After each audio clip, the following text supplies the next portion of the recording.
우리가 앞 시간에 12번째 단락 첫 번째 문단의 말씀을 공부를 했습니다. 에스겔이 7년 6개월 전에 벙어리가 돼서 사역의 제안을 받았습니다.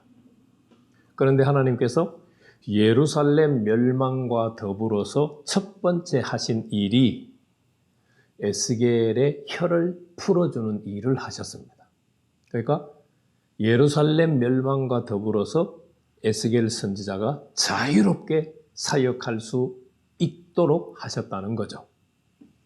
이제 우리가 두 번째 단락 23절에서 29절 말씀을 공부를 하도록 하겠습니다.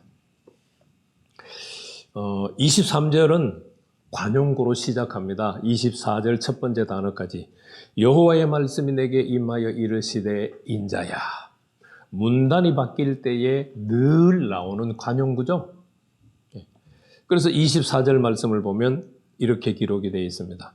이 이스라엘의 이 황폐한 땅에 거주하는 자들이 말하여 이르기를 아브라함은 오직 한 사람이라도 이 땅을 기업으로 얻었나니 우리가 많은즉 더욱 이 땅을 우리에게 기업으로 주신 것이 되느니라 하는도다. 자, 바벨론의 1차 공격, 2차 공격, 그리고 3차 공격에도 살아남은 자들이에요. 칼에 죽임당하지 않았어요. 포로로도 잡혀가지 않았어요. 예루살렘에 남아서 살아있는 자들을 가리켜서 이스라엘의 이 황폐한 땅에 거주하는 자들이라고 표현했어요. 그럼 1, 2, 3차 공격에 죽지도 않고 포로로 잡혀가지도 않고 살아남아 있는 이 사람들은 어떤 사람들일까요?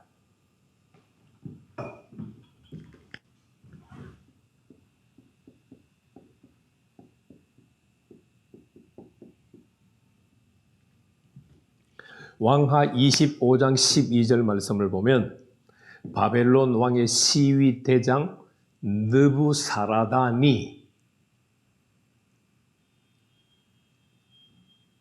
고관들, 빼어난 자들은 다 사로잡아가고 비천하는 자들만 남겨둬요.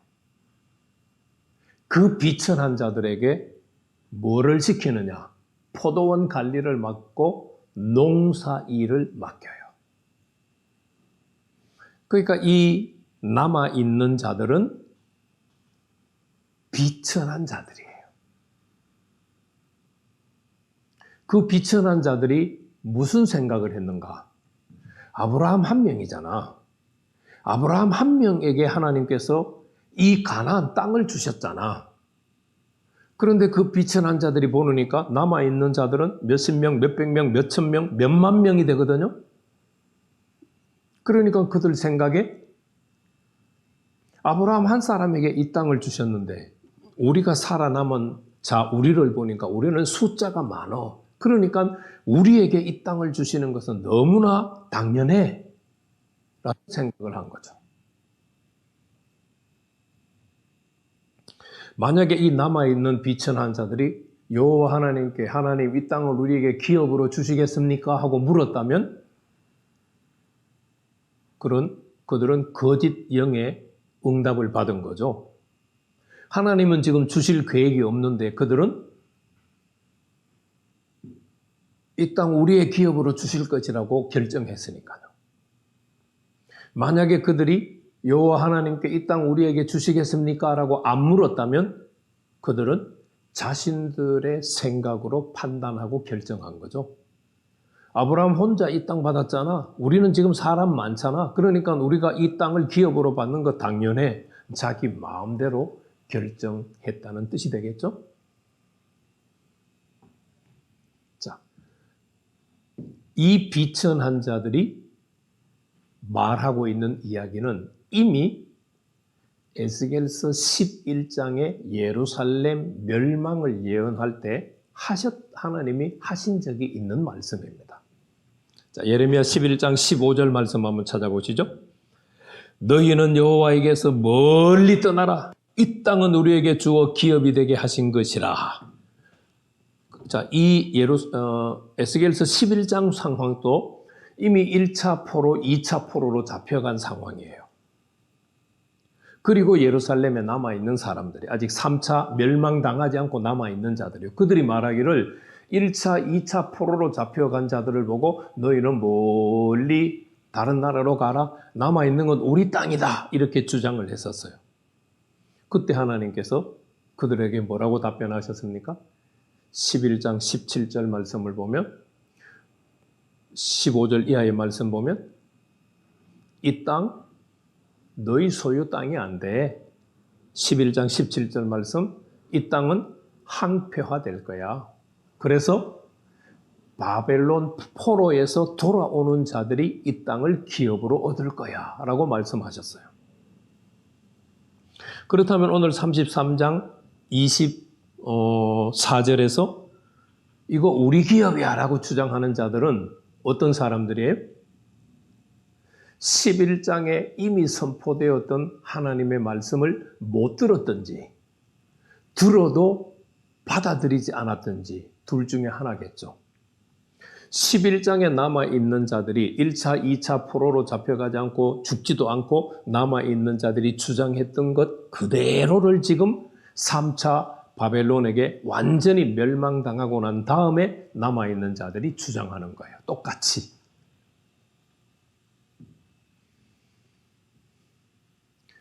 앞서 역사에 있었던 몇 년 전의 일을 기억하면 하나님의 말씀을 기억하면 이런 이야기를 안 하겠죠.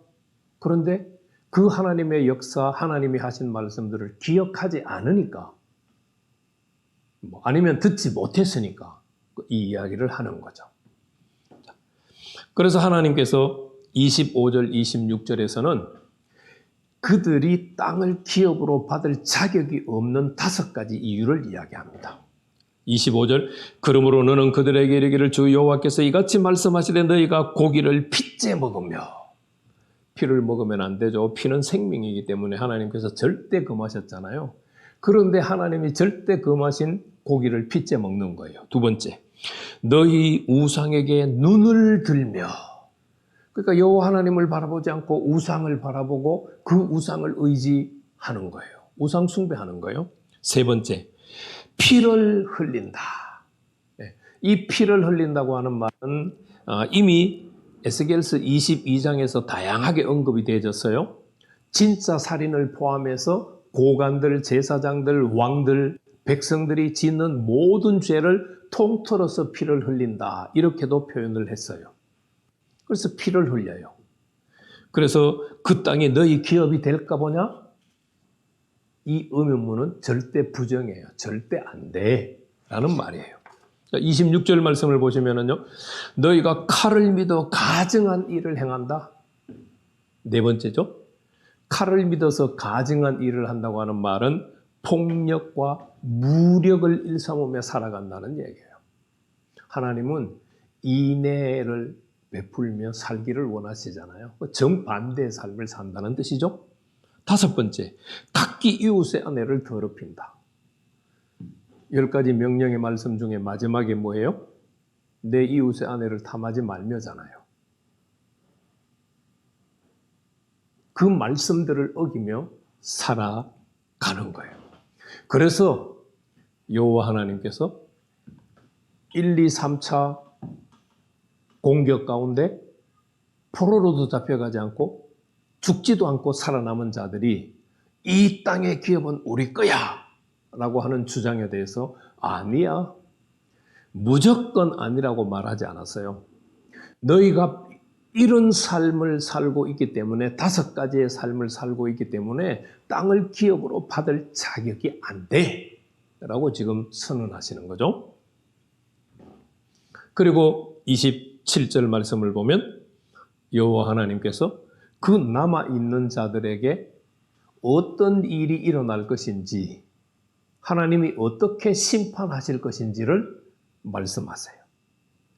자, 1차 공격, 2차 공격, 3차 공격 BC 605년, 597년, 587년 혹은 586년에 바벨론이 계속해서 남유다를 공격했잖아요. 그 공격에 살아남은 자들이잖아요. 이 살아남은 자들은 자신들 생각에는 이제 우리는 안 죽어 라고 생각했겠죠. 그런데 하나님께서 27절 말씀을 보면 너는 그들의 일에 이르기를 주 여호와께서 이같이 말씀하시되 내가 나의 삶을 두고 맹세하노니 항무지에 있는 자는 칼에 엎드려뜨리고 들에 있는 자는 들짐승에게 넘겨 먹히게 하고 산성과 굴에 있는 자는 전염병에 죽게 하리라. 항무지에 있는 자는 칼에, 들에 있는 자는 짐승들에게 잡혀 먹고 굴과 산성에 숨어 있는 자들은 전염병으로 죽게 된다. 그들은 우리는 이제 안 죽어 라고 생각하고 있는데 하나님께서 아니, 너희들은 칼에도 죽고 짐승에게 잡아먹히기도 하고 전염병에도 죽어 라고 말해요. 칼과 들짐승과 전염병은 신명기 27장, 28장에 보면 저주받은 자들에게 하나님께서 심판하시는 방법입니다. 그러니까 지금 이스라엘 백성들 남아있는 자들은 자신들은 살아있어서 하나님께서 남겨둔 자들이라고 생각했을 수 있어요. 그러나 하나님께서는 아니야, 너희는 저주받은 자들이야. 그래서 칼로 들짐승으로 전염병으로 너희들 죽게 될 거야 라고 말씀하시는 거예요. 그리고 하나님께서 28절, 29절 말씀에서 그러면 이 땅은 어떻게 되는가? 28절, 29절을 한마디로 표현하면 땅이 황폐화가 돼요. 그 땅이 황폐화가 된 것을 보고 사람들이 두려워해요. 아무 짐승도 그 땅을 다니지 않아요. 그럼 어떻게 될까요? 그냥 그 땅은 버려진 채로 바벨론의 포로로 잡혀간 자들이 돌아올 때까지 버려진 채로 있게 되겠죠. 하나님의 표현 방법을 한번 보죠. 내가 그 땅이 항무지와 공포의 대상이 되게 하고 그 권능의 교만을 그치게 하리니 이스라엘의 산들이 항폐하여 지나갈 사람이 없으리라. 29절 내가 그들이 행한 모든 가정한 일로 말미암아 그 땅을 항무지와 공포의 대상이 되게 하면 그때야 내가 여호와인 줄을 그들이 알리라. 그러니까 하나님께서 지금 예루살렘 땅을, 유다 땅을 황폐화시켜서 공포의 대상이 되게 만들어요. 지나가는 사람이 없어요. 그냥 그 땅을 바라보면 두려워서 가까이 가고 싶은 마음이 없어져요. 그러니까 지금 이 땅을 기업으로 우리 기업이야 라고 남은 자들이 주장하고 있는데 그들이 땅이 황폐화되는 것을 보고서야 하나님이 여호와께서 이스라엘의 하나님이시구나 라는 것을 깨닫게 된다라고 말씀해요.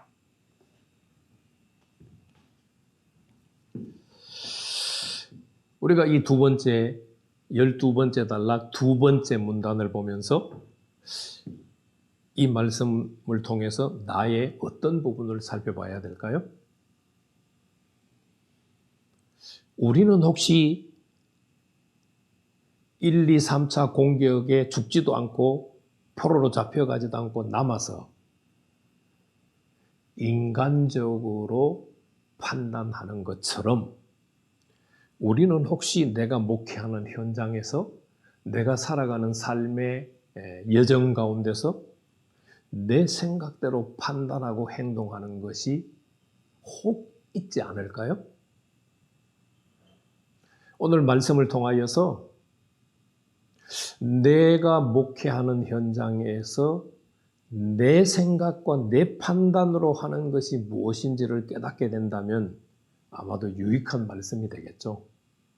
내가 살아가는 삶의 여정 가운데서 나의 인간적인 생각과 판단으로 말하고 행동하는 것을 깨달아서 회개하고 돌이킬 수 있다면 아마도 오늘 이 12번째, 2번째 문단 23절에서 29절 말씀은 특별한 의미를 갖지 않을까 생각해 봅니다.